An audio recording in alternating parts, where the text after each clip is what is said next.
Dua orang perempuan pekerja di salah satu tempat hiburan malam di Kute diamankan jajaran Res Narkoba Polresta Denpasar. Mereka mengaku sudah menggunakan narkoba selama 5 tahun. Setelah 5 tahun menggunakan narkoba jenis sabu, dua perempuan pekerja di salah satu tempat hiburan malam Senin 10 Juli lalu ditangkap jajaran Satres Narkoba Polresta Denpasar. EPL dan SHS, dua pelaku penyalahgunaan narkoba ini, ditangkap bersamaan di seputaran Jalan Dharmawangsa Kuta Selatan.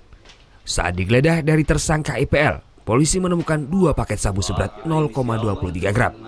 Saat diinterogasi petugas, kedua pelaku tersebut mengakui jika paket sabu tersebut adalah miliknya dan biasa digunakan secara bersama-sama. Selama ini, dia mendapatkan sabu dari seorang berinisial MD. Ya, sebenarnya ini kan mau pulang ke kampung dia. Tetapi karena dia dapat diajak oleh temannya, akhirnya dia ngambil barang, baru di TKP kita tangkap. Dia mau pulang ke Jawa dia dari Bandung. Ya. Polisi kini masih terus mengembangkan kasus ini untuk mengungkap jaringan peredaran narkoba di Bali. Kedua pelaku ini masih ditahan di Polresta Denpasar dan terancam hukuman minimal 4 tahun penjara. Surya Sanjaya melaporkan untuk NET.